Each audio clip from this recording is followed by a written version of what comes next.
Hello बच्चों, आज मैं कुछ मॉडल पेपर से संबंधित प्रश्न बताने जा रहा हूं। देखिए और समझिए। क्वेश्चन नंबर 1 है, यदि 65 और 117 के HCF को 65P-117 के रूप में व्यक्त किया जाए तो P का मान क्या होगा। प्रश्न नंबर 1 यही कह रहा है। देखिए यहाँ पर सबसे पहले हम 65 और 117 का HCF निकालेंगे, जिसको हिंदी में मौसा कहते हैं। तो देखिए यहाँ पर 65 और 117 का अलग अलग गुणनखंड करेंगे। 65 का गुणनखंड हो जाएगा 5 गुणित 13, 5 गुणित 13, 13 5 65। अब 13 नाम 117 होता है, तो हम 13 नाम 117 को लिख सकते हैं 3 गुणित 3 गुणित 17, 13 नामा 3 गुणित 3 गुणित 13, तो 13 नामा 117 हो जाएगा। अब इसमें HCF कैसे निकालेंगे, ध्यान दीजिए। HCF में क्या होता है कि जो गुणनखंड किए रहते हैं उसमें देखते हैं कि दोनों उभयनिष्ठ, दोनों में कौन सा उभयनिष्ठ गुणनखंड है। जो दोनों में रहेगा, जितना बार रहेगा उतना बार हम लेंगे, वही HCF कहलाएगा। तो यहाँ पर लिखेंगे HCF बराबर, ध्यान दीजिए, इसमें 5 है, इसमें 5 नहीं है तो छोड़ देंगे। इसमें 3 3 2 बार है, इसमें नहीं है तो इसको भी छोड़ देंगे। ये 13 दोनों में दिखाई दे रहा, तो यही 13 जो है HCF कहलाएगा। जो दोनों में रहेगा बस उसी को लेते हैं HCF में। तो यहाँ पर HCF हो जाएगा 13। इसमें प्रश्न में कह रहा है कि 65P-117 इसका HCF है, तो हम इस HCF की जगह पर लिख सकते हैं 65P-117 बराबर 13। इन दोनों का HCF ये प्रश्न में दिया हुआ है और इसका HCF हम निकाल रहे हैं तो 13 है, तो इतना बराबर 13 लिख देंगे।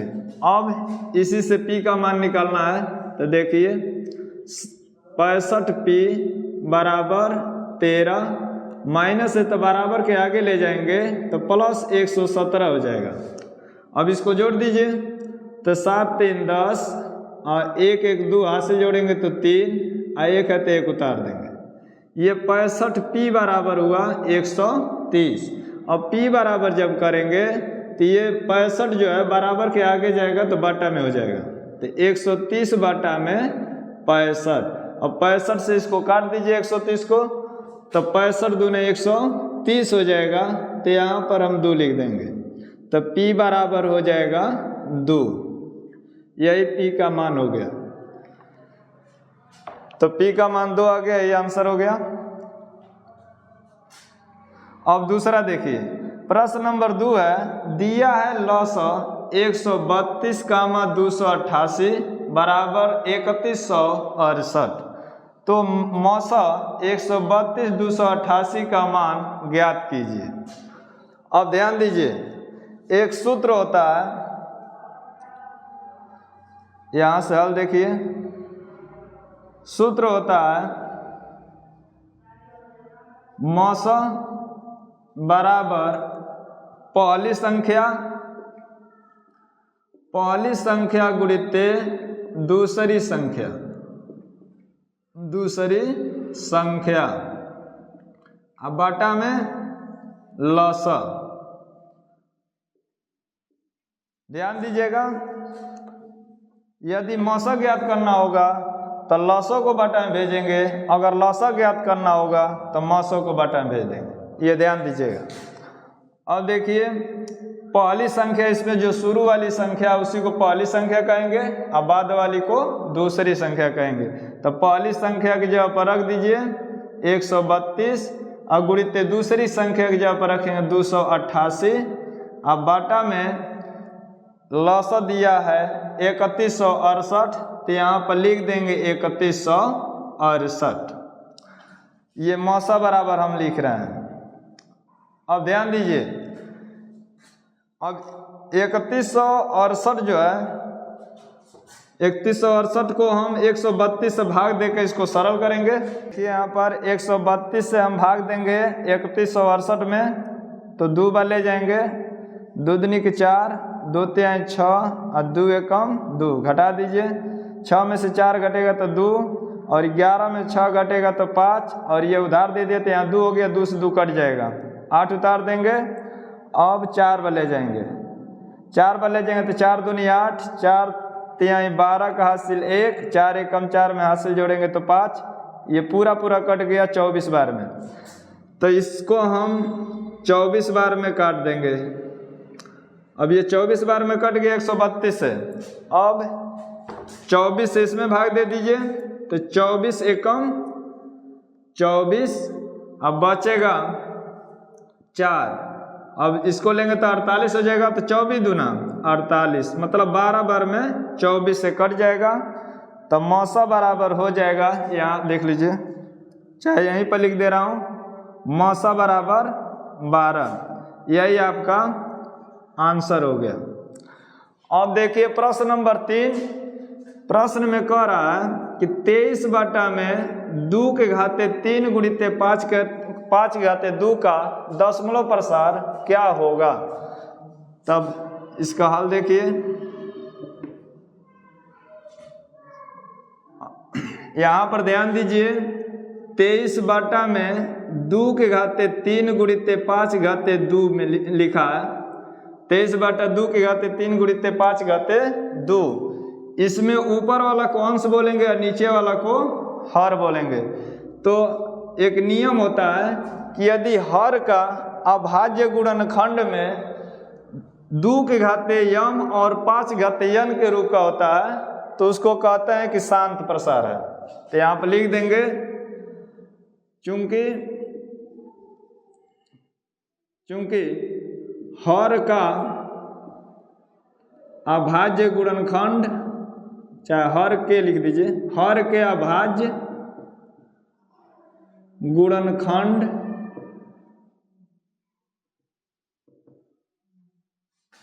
दो के घाते यम और 5 के घाते यन के रूप का है। चूंकि हर का अभाज्य गुणनखंड 2 के घाते यम 5 के घाते यन के रूप का है, अतः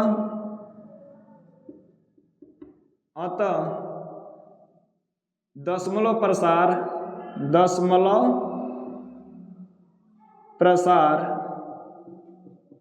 शांत है। अतः दशमलव प्रसार शांत है, तो आंसर में आप लिख देंगे शांत। ये ध्यान दीजिएगा, जब हर के अभाज्य गुणनखंड जो होता है 2 के घाते यम और 5 के घाते यन के रूप का होता है, तो उस समय दशमलव प्रसार शांत होता है।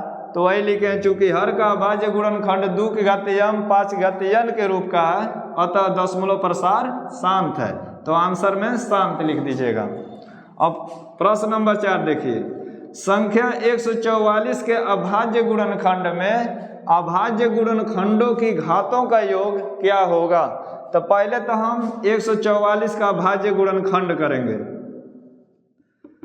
लिखेंगे 144 बराबर 144 का अभाज्य गुणनखंड इधर साइड में कर लीजिए। पहले छोटी संख्या से काटते हैं। जिस संख्या के इकाई का अंक 0, 2, 4, 6, 8 रहेगा, वह संख्या निश्चित रूप से 2 से कटेगी। तो इसमें इकाई का अंक 4 है, तो 2 से कट जाएगा। तो पहले 2 से काटिए, 2 से काटेंगे तो 2 7 14 और 2 दूनी के 4, फिर 2 से काटिए, जब तक कटेगा तब तक काटिए।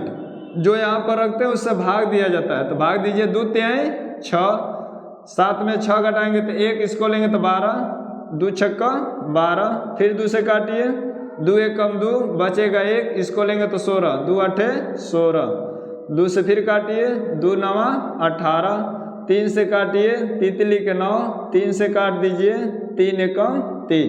जब 1 हो जाता है तो गुणनखंड रोक देते हैं और ये जितना आया इसको गुणा के रूप में यहाँ लिख देते हैं, तो यही अभाज्य गुणनखंड कहलाता है। तो लिखेंगे 2 गुणित 2 गुणित 2 गुणित 2 और गुणित 3 गुणित 3। अब इसको घात के रूप में बदल लेंगे। तो देखिए जब एक ही आधार का गुणा होता है तो घात को जोड़ दिया जाता है। तो इसमें देखिए 2 2 2 2 4 बार आया है, तो इस पर एक एक घात छिपा हुआ है। तो जब एक ही आधार का गुणा करते हैं तो घात को जोड़ते हैं, तो इस पर 2 पर 4 घात हो जाएगा। जब इसका घात हम जोड़ेंगे तो 2 पर 4 घात हो जाएगा। और गुणित इस पर 3 पर 1 घात 1 घात, मतलब 3 पर 2 घात हो जाएगा। तो इसमें कह रहा है कि अभाज्य गुणनखंडों की घातों का योग बताइए। तो इस पर 2 पर 4 घात है और 3 पर 2 घात है, इस घातों का योग बताना है। तो लिख देंगे अतः अभाज्य गुणनखंडों की घातों का योग, अभाज्य गुणनखंडों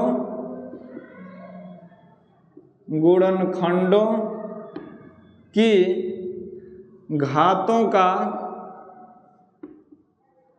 योग बराबर, देखिए इस पर 4 घात है तो 4 लिख देंगे, और इस पर 2 घात है तो 2 लिख देंगे। दोनों का योग, योग मतलब जोड़ना होता है, 4 में 2 जोड़ेंगे तो 6 हो जाएगा। यही आपका आंसर हो जाएगा।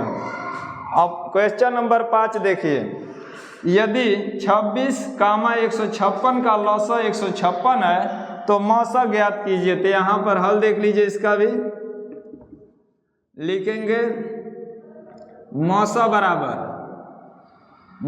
बराबर पहली संख्या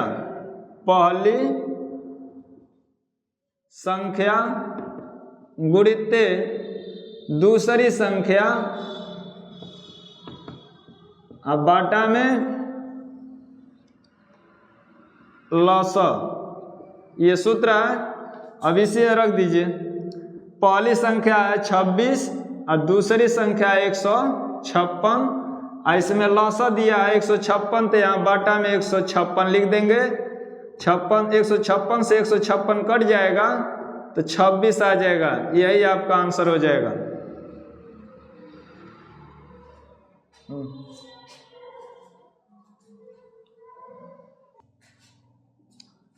प्रश्न नंबर 6 देखिए, एक द्विघात बहुपद के अधिक से अधिक शून्यकों की संख्या क्या होगी। तो इसका हल देखिए, किसी भी द्विघात बहुपद में केवल 2 ही शून्यक होते हैं, एक अल्फा और एक बीटा। तो यहां पर लिख देंगे एक द्विघात बहुपद में शून्यकों की संख्या 2 होती है। एक द्विघात बहुपद में शून्यकों की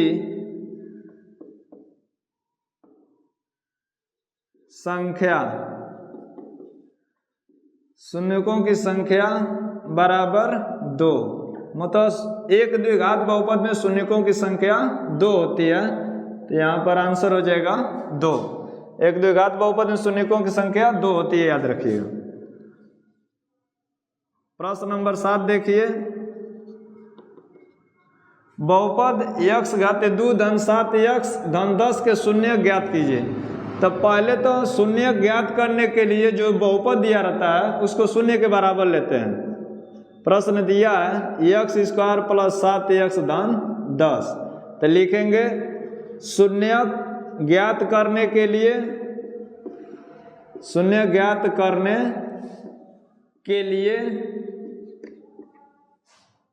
x² धन 7x धन 10 बराबर 0। जब भी शून्य ज्ञात करना होगा तो बहुपद को शून्य के बराबर लेंगे। अब इसका गुणनखंड करेंगे। इस अचर पद से x² के गुणांक 1 में पहले गुणा करेंगे, जितना आएगा उसी का गुणनखंड करके 2 भाग में तोड़ेंगे। या तो जोड़ने पाना चाहिए 7 या तो घटाने पाना चाहिए 7। तो इसका x² का गुणांक 1 है तो 10 से कम 10 हो जाएगा, और 10 का गुणनखंड करिए तो 2 गुणित 5 मतलब 2 5 10 हो जाएगा। देखिए 10 का गुणनखंड करेंगे तो 2 से काटिए 2 5 10 और 5 एकम 5। तो अब 2 से 5 में गुणा करें तो 2 5 10 हो जा रहा है, और हमको यहाँ पर लाना है 7। तो जोड़ने या घटाने पर 7 लाना है। अगर हम 2 में 5 जोड़ दें तो 5 2 7 हो जाएगा। तो यहाँ पर लिखेंगे x घाते 2 धन 2x धन 5x, दोनों को जोड़ देंगे तो 7x हो जाएगा। अब प्लस 10 बराबर 0। अब दो का जोड़ा लेकर कॉमन लेते हैं, तो इन दोनों में ध्यान दीजिए, दोनों में क्या कॉमन दिखाई दे रहा, x, दोनों में x कॉमन दिखाई दे रहा, तो x से कॉमन ले लेंगे।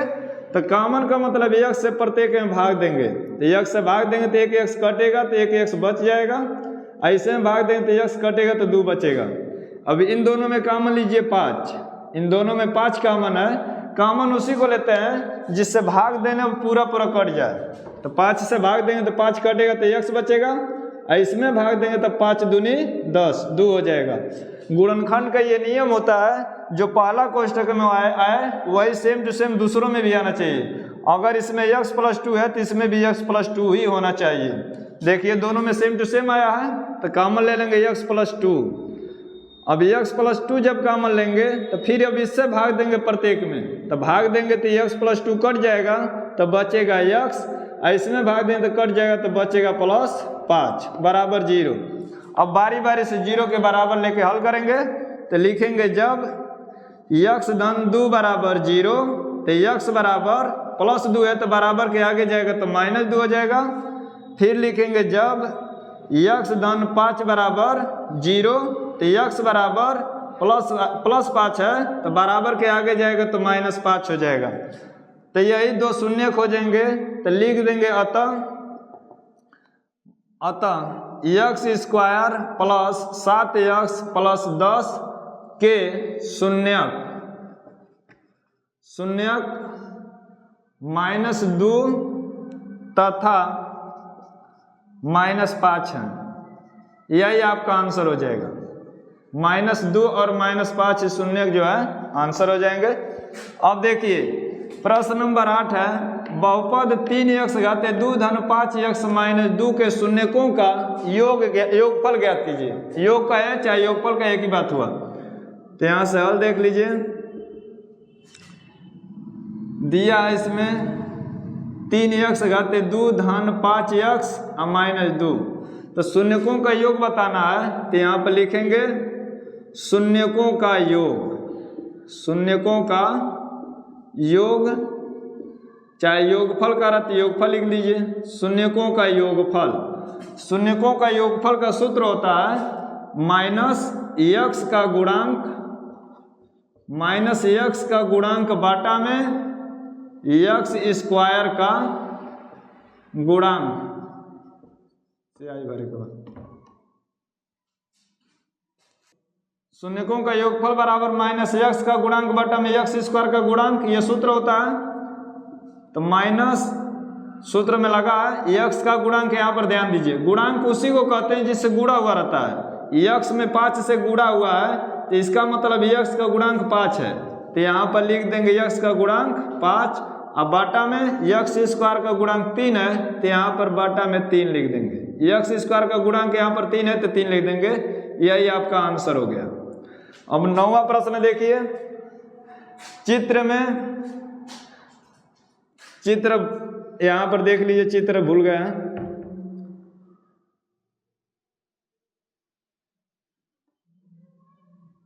चित्र यही है,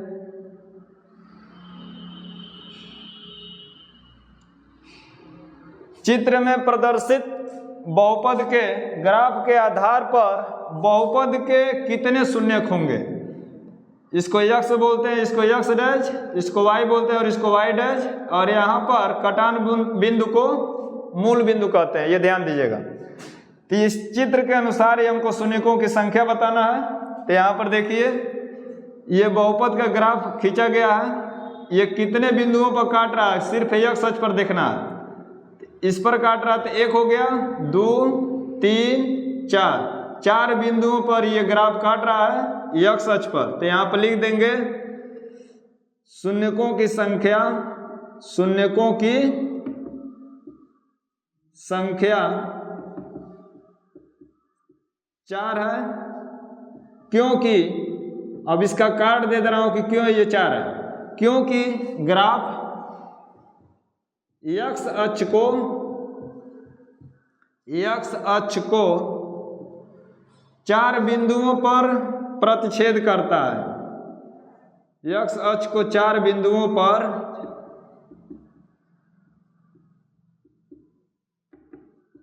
प्रतिच्छेद करता है।